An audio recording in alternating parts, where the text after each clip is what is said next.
Monday to Friday at 12:30 p.m. only on BloombergQuint.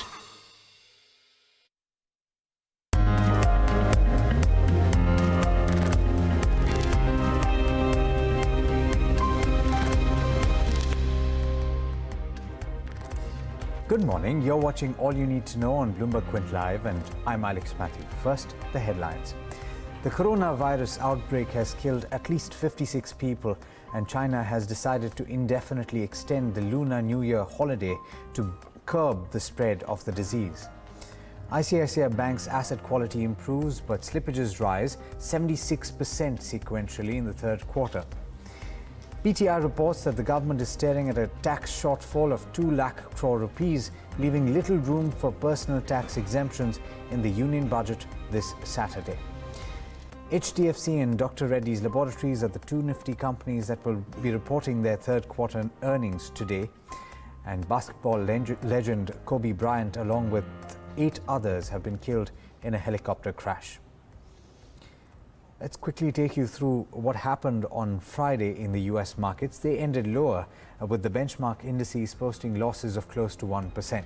The S&P 500 saw its biggest one-day drop since October 8th of last year, as concerns over the spreading of the coronavirus spooked investor sentiment on Wall Street. Friday's session was also the first in which the Dow Jones ended below the 29,000 mark in 2 weeks. This was also the first weekly loss for the benchmark indices in the new year. And the Dow and the S&P 500 fell over 1% in last week, while the Nasdaq fell 0.8%. All right, now a lot of markets in Asia are shut this morning, so let's turn straight to the trade setup for the day in India. I'm joined by Agam Vakil, who's here to tell you all about that and also what's happening in the futures and options space. Agam, spread of the coronavirus top of mind, and that's causing concern that it could affect international trade, and that's having a bearing on global markets. Is that likely to play a part for us as well? Well, very much likely, Alex, because it's something that is sustained over the last 1 week or so. So we're going to have to wait and watch whether or not that does play out in our Indian markets as well. We certainly are seeing some amount of repercussions when it comes to, the Asian indices. But for now, the SGX Nifty is indicating a negative start, a start in the red for now. A possible profit taking, let's wait and watch. Let's see how things have panned out last Friday and see what's really happened here. We did see another 0.5% gains. A lot of strength in the broader markets indicated by gains in the mid-cap and the small-cap indices. The banking indices also doing reasonably well. The Nifty Bank Index specifically in this case was up around 0.8% after about volatility. But moving on to your ADRs right now, a mixed picture, not very sharp moves. Tata Motors down around 1.4%, but not too much to speak for otherwise. And there you have it. Dr. Reddy is declining by around 1%. But moving on, let's also talk about fund flows. FIs have bought into Indian equity markets for the second straight day with reasonable quantity. So we do have about 660 odd crores of worth of buying for it from the FIs table, the last time around. And DI is also buying stock worth around 418 odd crores. Let's move on and talk about your contributors. And as I was suggesting, we did see the Nifty Bank Index advance, and that was on account of gains in Kotak Mahindra Bank, ICICI Bank. HDFC Limited, of course, will also react to earnings today, so we'll be watching out for that. Not too much to speak for otherwise, but as far as the futures and options space is concerned, what we have seen this time around is a decline in around 1.6%. Do remember, we are heading into expiry now, and of course, this is the last trading. This is the last trading week for the January expiry. Moving on, let's also bring on your Nifty banking futures, where the unwinding has begun to the tune of around 4%.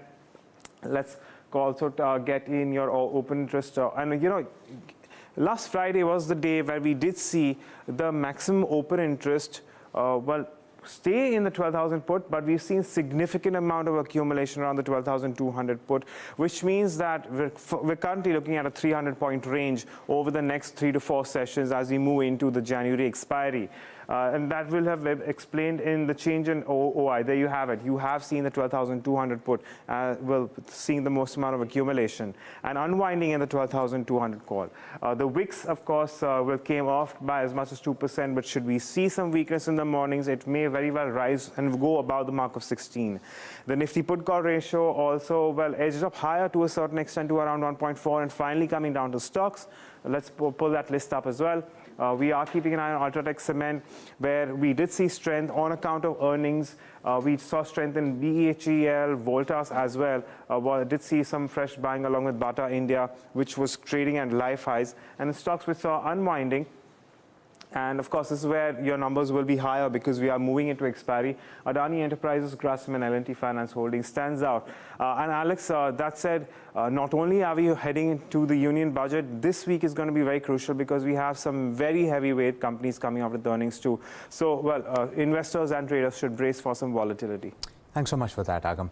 All right, speaking of stocks that you have to watch out for, Somit Sarkar is joining me to tell you all about the stocks in news. Somit, good morning. What's on your list today? Well, good morning, Alex. I'll start off with the earnings that came in post-market. Firstly, Bank of Baroda, a weak set of numbers reported by the bank with major asset quality disappointment. Now, upfront recognition of the merger transition cost impacted the financials. Slippages spiked further, largely driven by the corporate segment of the bank. Prestige Estate Products, good set of numbers. Revenues came in higher by nearly 2.5 times. Net profit was up 2.8 times. EBITDA jumped nearly 2 times compared to last year. Margins, however, came in a bit lower at around 26.8% versus 32.6% last year. Now, collections fell despite a strong pre-sales in the third quarter, and the company did not disclose the consolidated debt position in the third quarter numbers. APL Apollo Tubes revenues were up 25%, EBITDA jumped nearly 170%, while the net profit was up 2.5 times compared to last year, when revenues were up 22%, net profit was down 59%, EBITDA declined by 54% compared to last year. Now, sluggish demand from major industry users and lower offtake from global customers impacted the numbers of the company, while margins were impacted due to rise in raw material cost. In other stocks to watch, firstly Cipla. Now, they have received 4 observations by US FDA, which conducted the inspection at the company's Bangalore API manufacturing facilities. Prestige Estate Projects, because the board has approved allotment of 1.34 crore shares on a preferential basis at 325 rupees per share to GIC. Siemens, because they have signed a definitive agreement to acquire 99.2% stake in CS Electric for an enterprise value of nearly 2,100 crore rupees. Now, according to Motilal Oswal, the acquisition is negative because it is not an effective utilization of the company's cash.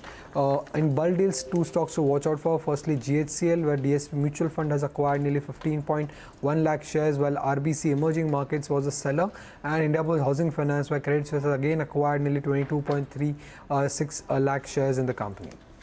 All right, thanks so much for that, Somit. Now, let's take you through some of the earnings that have come in, some of the major ones, and also some of the major ones that are coming this week, like Agam pointed out. Let's start with JSW Steel. It reported a weak third quarter with lower prices and realizations dragging the company's operational performance. Losses posted by its overseas subsidiaries hit the steelmaker's bottom line. Nikki Mirchandani spoke to Sheshagiri Rao, the joint managing director of JSW Steel, who sounded optimistic of delivering a stronger fourth quarter. Listen in. As far as the guidance which we have reduced last time when we met, considering the loss of volumes in the first half, where there was a big slump in the demand, not only in India, even globally, considering that we have revised our guidance downwards, we said we will achieve 16.5 million ton of production and 15.5 million tons of sales. Whatever we have done in this quarter, where we moved significantly from Q2 in the Q3, there is a 25% improvement in the domestic sales quarter on quarter. We are now 12.08 million ton of production and 11.25 million tons of sales volume, which we achieved. So I think whatever revised guidance are there, we are at a very, very striking distance. We will be able to achieve this revised guidance. I think things started far better than what we have seen up to September. Even though that despondency continued in the month of October, suddenly things started reviving from November, December onwards. One is a global factor where the steel prices globally went up. And at the same time, in India, restocking and also the government expenditure, these two together, brought back the demand. That's why we could cross the 4 million ton mark, both in production and volume in this quarter. Considering that the volumes which we need to achieve in the Q4 to achieve our guidance is 4.4 million ton of production and 4.25 million tons of sales. Right. We are very confident that we'll be able to achieve, considering the demand on the ground and also the outlook for this quarter. I'm going to talk a little bit about your operational performance on standalone basis. We've seen that number coming down by 41% year-on-year basis. Apart from that, there is a one-time item there of 250 odd crore. Could you explain that to us? Yes. Year on year, the net sales realizations have fallen by 23%. It is more than 10,000 rupees fall in the NSR. Whereas costs have fallen by 15%. Right. So the fall in NSR is much steeper than the fall in the costs. So that is because of huge amount of production increase globally which has happened, kept the raw material prices at elevated levels. So that is the reason why there is a huge amount of pressure on the spreads.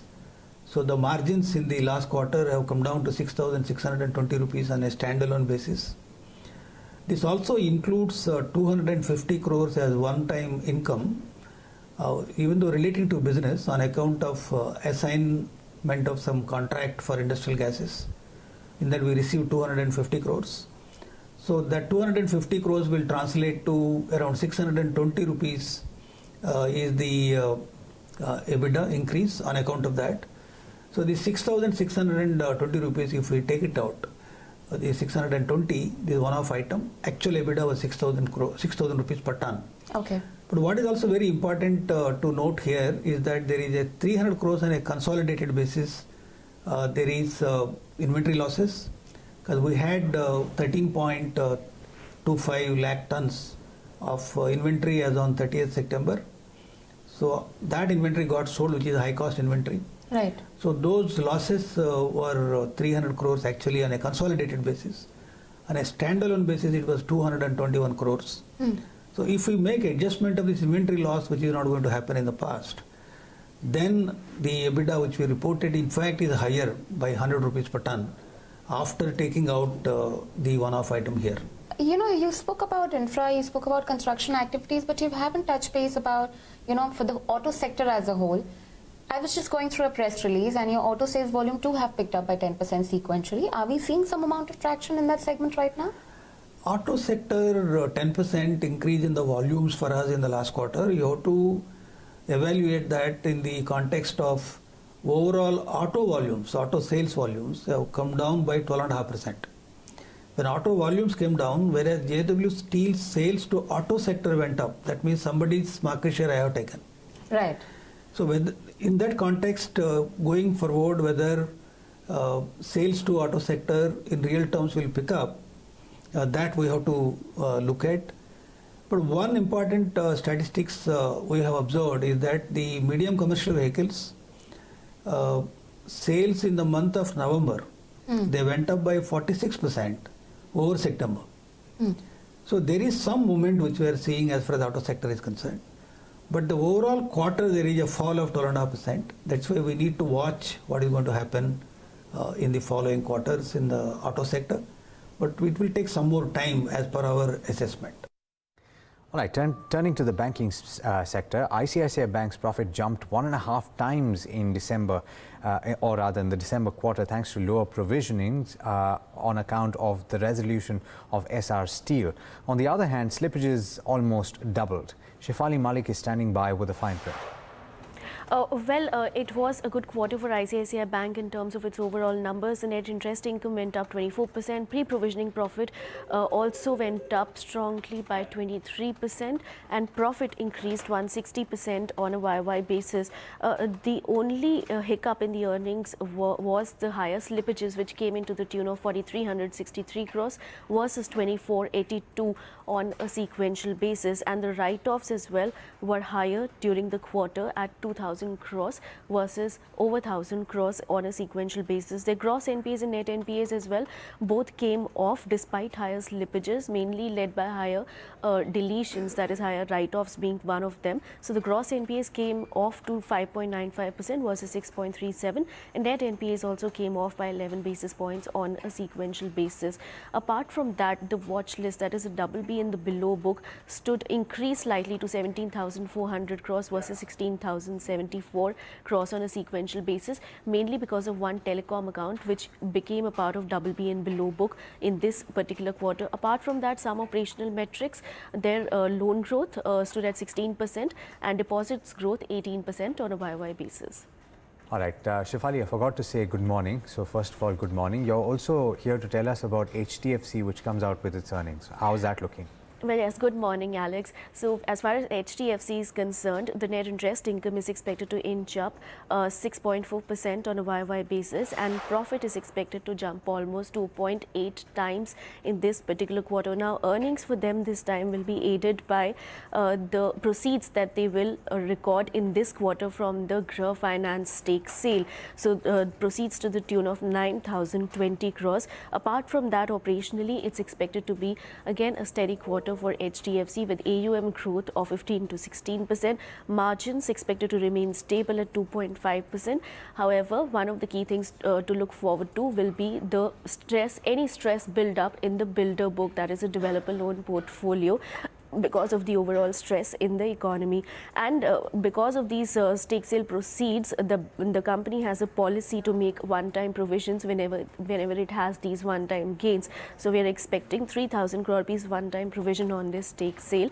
And apart from that, they had a sell down during the quarter, which declined 40% on a sequential basis. So that's what broadly we are expected from HDFC this time. All right, thanks so much for that, Shefali.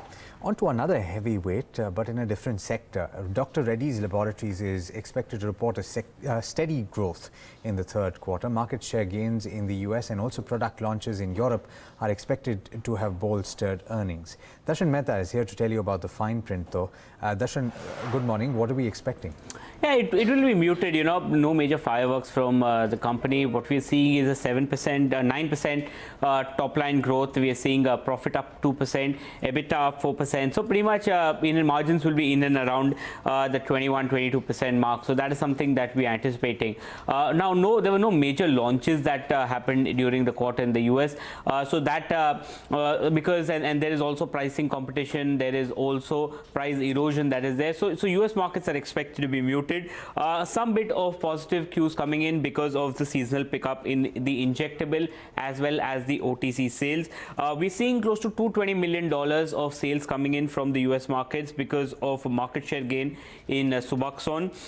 The momentum from the new launches will lead to a 20% growth in the European market. India is expected to be strong. We've seen the domestic sales numbers that have come out. So anywhere between 10 to 15% growth is something that we can anticipate. And we need to watch out for the commentary for what is happening with two key products, Nuvaring, because competition has already launched that drug. So what is their expectation, and Copaxone, because there's no clarity on what exactly is happening there. So those are the important questions that we need to watch out for. But apart from it, it probably will be on expected lines. All right, thanks so much for that, Darshan. Now, Patanjali Ayurveda plans to surpass India's largest FMCG company in terms of turnover by the next financial year, according to co-founder Baba Ramdev. Nishant Sharma spoke to Ramdev, who also shared his growth plans for Patanjali's latest acquisition, Ruchi Soya. Listen in. पहली बात तो ये है कि पतंजलि के बारे में कुछ नेशनल इंटरनेशनल एजेंसियां, कुछ ऐसे प्रिंट और मीडिया, कुछ सोशल मीडिया, कुछ इलेक्ट्रॉनिक मीडिया, अलग अलग जगह ये अफवाहें फैलाई गई, कन्फ्यूजन्स क्रिएट किए गए कि पतंजलि जो है वो कंपटीशन में नहीं रहा, पतंजलि में डी ग्रोथ हो रहा है। पहली बात तो ये कि पतंजलि जिस भी कैटेगरी में था, चाहे हेयर केयर में था, चाहे डेंटल केयर में था, चाहे स्किन केयर में था, चाहे फूड में था, चाहे वो हमारा हनी में था, या अलग अलग जो कॉस्मेटिक के हर्बल कॉस्मेटिक के जो अलग अलग हमारे नेचुरल फूड के नेचुरल मेडिसिन के जिस भी सेक्टर में हम थे, हमने अपना मार्केट शेयर बढ़ाया है। 1% भी हमारा मार्केट शेयर हमने लूज़ नहीं किया। एक बात।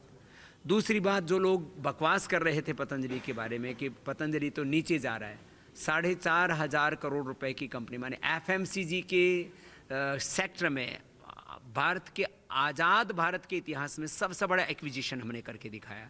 तो लोग गलत फहमियाँ बहुत फैलाते हैं, मैं उनको एक ही उत्तर दूंगा। कुछ लोग डिस्ट्रक्टिव बात करते रहते हैं, नेगेटिव बात करते रहते हैं और दुष्प्रचार करते रहते हैं। हम अपना काम करते रहते हैं और हमने पतंजलि में करके दिखाया, रुचि सोया का टेक ओवर किया। इस बार भी पतंजलि की पिछली बार से ज़्यादा ग्रोथ होगी। रुचि सोया की भी अभी 13,000 थी, इस बार 15 के आसपास पहुंचने की उम्मीद है। दोनों मिला करके, पतंजलि और रुचि सोया मिला करके ये 20 से 25,000 करोड़ के बीच में होंगे और आने वाले वर्ष का हमारा सपना है कि हम एफएमसीजी का सबसे बड़ी कंपनी यहाँ पर यूनिलीवर है, उसको भी क्रॉस कर जाएंगे। बिल्कुल सर। और आपने बताया कि आप जो ग्रोथ देखना चाहते हैं वो 300% के ग्रोथ रेट से आप आने वाले 5 सो आप और एक्विजिशन की तरफ देख रहे हैं, और क्या प्रोडक्ट लाइनअप्स हैं आपके? देखिए, 3 बड़े हमारे इनिशिएटिव इसमें। एक तो पतंजलि और रुचि सोया का इंटीग्रेटेड कुछ प्रयास होंगे, जैसे कुछ प्रोडक्शन कैपेसिटी पतंजलि के पास है, उसको हम यूटिलाइजेशन रुचि के लिए करेंगे। कुछ रुचि के पास में प्रोडक्शन कैपेसिटी, उसका हम इधर यूटिलाइजेशन करेंगे। दूसरा, पाम प्लांटेशन का बहुत बड़ी अपॉर्चुनिटी है। हम जो है 5 लाख हेक्टेयर तक जा सकते हैं पाम प्लांटेशन में। तो पतंजलि रुचि सोया की ग्रोथ आप सोच नहीं सकते, माने उसकी जो मार्केट कैप यदि आप उसको बोले तो 50,000 से 1 लाख करोड़ के बीच में अकेले रुचि सोया की हो जाएगी, खाली अकेले पाम प्लांटेशन है।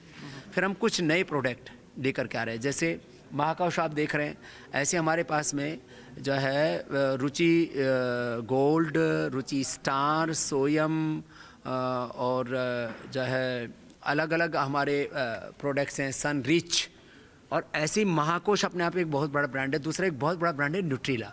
न्यूट्रिला में हम 3 नए प्रोडक्ट लेकर के आ रहे हैं, वो भी हज़ारों करोड़ का टर्नओवर करने की ताकत रखते हैं। एक होगा न्यूट्रिला गोल्ड, जो कि यहाँ पर जो एडिबल ऑयल्स में सफोला गोल्ड एक बहुत प्रीमियम ऑयल करके बिकता है, उसको हम टक्कर देंगे। न्यूट्रिला हनी लेकर के आ रहे हैं और न्यूट्रिला हाई प्रोटीन आटा लेकर के आ रहे हैं। तो ये 3 नए प्रोडक्ट है। ऐसे हम कुछ इनोवेटिव काम करते रहेंगे और अपनी प्रोडक्शन कैपेसिटी का 100% यूटिलाइजेशन करेंगे। अभी जब से इंपोर्टेड पाम ऑयल पर बैन लगा है, तो उससे हम अपने प्रोडक्शन कैपेसिटी भी करीब डबल इस्तेमाल कर सकेंगे। 36 lakh ton per year production capacity हमारे पास में। क्रैशिंग कैपेसिटी हमारे पास में 32 लाख टन की सोया की क्रैशिंग कैपेसिटी है। इसी तरह से मस्टर्ड की क्रैशिंग कैपेसिटी उसको कुछ बंद पड़ी थी, उनको हमने चालू कर दिया। तो कुल मिलाकर के ऐसे कई दिशाओं से हम प्रयास करेंगे और पतंजलि और रुचि सोया देश के सबसे बड़े एफएमसीजी के ब्रांड आने वाले 2-3 साल में हो जाएंगे। 2025 तक तो पूरी दुनिया में पतंजलि और रुचि सोया जैसा कोई नहीं होगा। All right. Well, India has concluded its 71st Republic Day celebrations in New Delhi with Brazilian President Jair Bolsonaro in attendance as the chief guest. Take a look.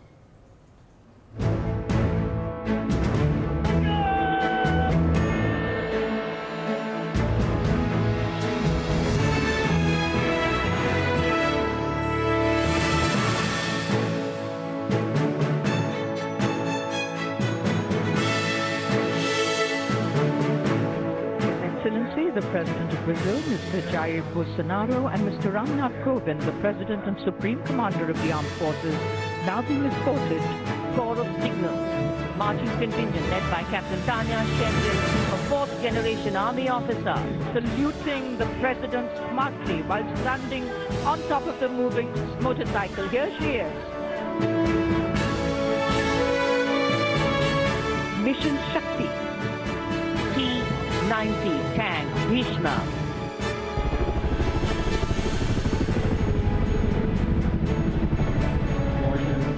Apache helicopters. They've provided the Indian Armed Forces absolutely spectacular.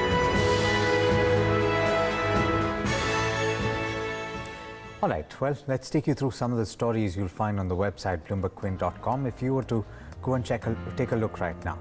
First up, the coronavirus spread further and killed more people as Canada confirmed its first case and China reported an increase in fatalities and infections.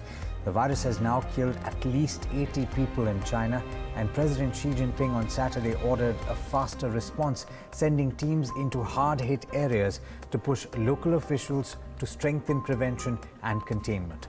Restrictions on travel in the world's most populous country were further widened, with 40 million people now banned from making journeys. The occurrence of the annual Lunar New Year holiday is being seen as a major threat that could cause the rapid spread of the disease. More than 2,000 cases have been reported in 15 countries and territories. South Korea on Sunday reported another infection, while Pakistan denied it has a confirmed case. All right, that's all you need to know going to trade today, but do stay tuned. There's clearly lots to talk about, and you'll find all of that right here on BloombergQuint.